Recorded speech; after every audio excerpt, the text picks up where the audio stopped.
pick things up and move them about in real time. The first stage of returning to the moon is expected to involve a spacecraft similar to this model, orbiting the moon and exploring the surface from above. Eventually, I'd like to see towards the end of the 2020s humans back at the surface of the moon, working in partnership with robotics as part of a broad international exploration effort. I think that's quite realisable. There is a palpable excitement here, a new generation of space engineers devising the next great chapter in human history. I lived with this sort of sensation of what has been done in the 69. For me, was a miracle that humanity has done. And maybe this could be the next one. The way that lunar exploration starts to tell the next part of our story as a species, I think that's where the beauty will be.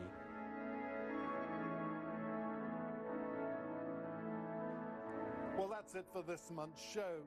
Join us next month when we'll be taking a look at innovations in architecture, how AI, artificial intelligence, and nanotechnology is changing the way we design and build. Thanks for watching.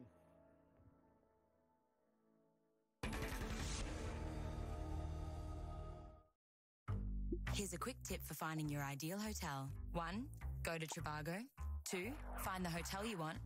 3, compare the different prices for the same hotel at once. That's it. Easy. Hotel Trivago. Sa bango at lasa, sarap kasama. Tikman ng bagong Primera Light Brandy.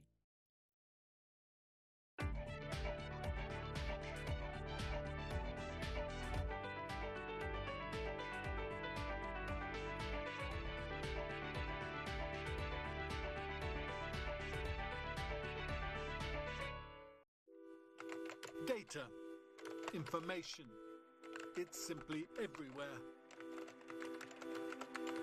In print, on screens, swirling all around us, we can't escape it. Every day around the world we generate a mountain of information. In computer terms, 2.5 quintillion bytes. More than all the books, all the manuscripts, all the newspapers in the British Library here in London. But we're creating so much data now, it's beginning to become a problem for our hard drives and computer servers. How and where to store it all? Now, here's a tantalizing thought. What if you could take all these books, all these manuscripts, and convert them into an archive you could hold in the palm of your hand? Well, in this month's Make, Create, Innovate, we look at 2 new approaches that could just make that feasible. Storing data in DNA and storing it in glass.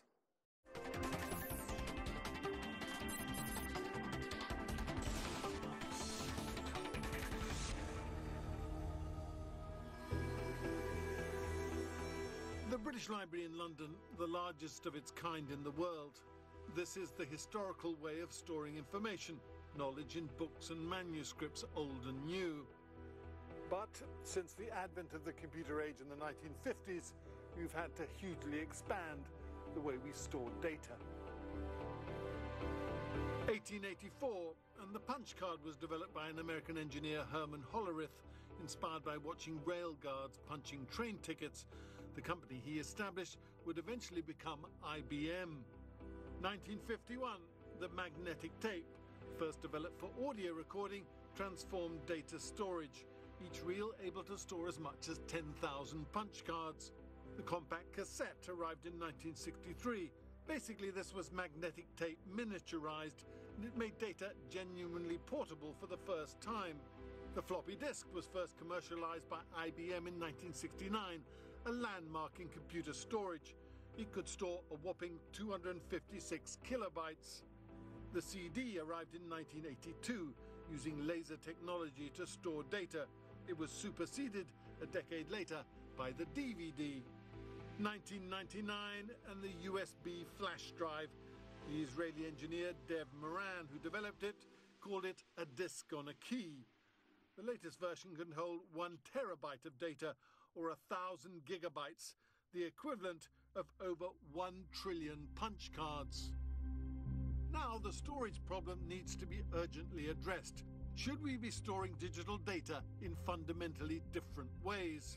Here in Cambridge, a scientific team is pioneering a new and astonishingly compact way of storing data.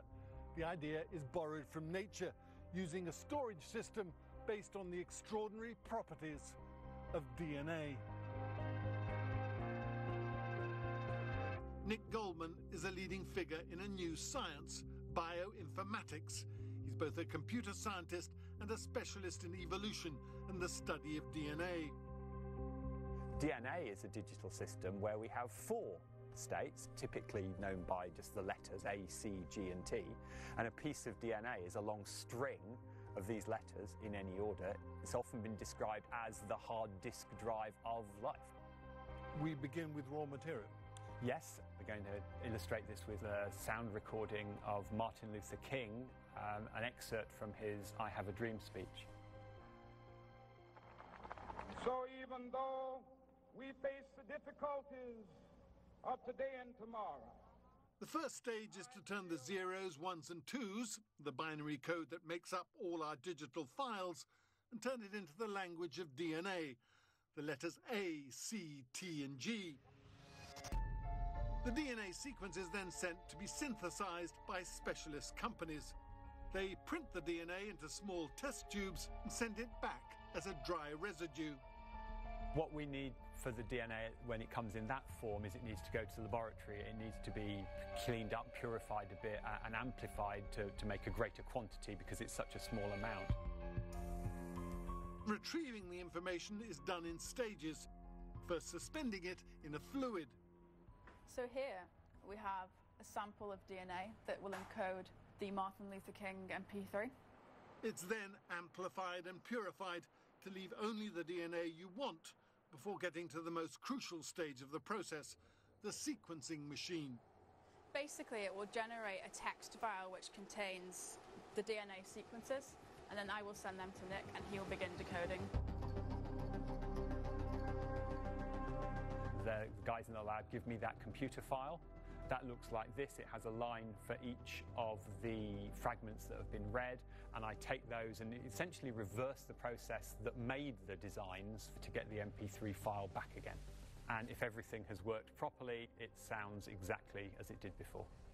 I still have a dream. It is a dream deeply rooted in the American dream. I have a dream. And just as the good doctor dreamed, so too Nick Goldman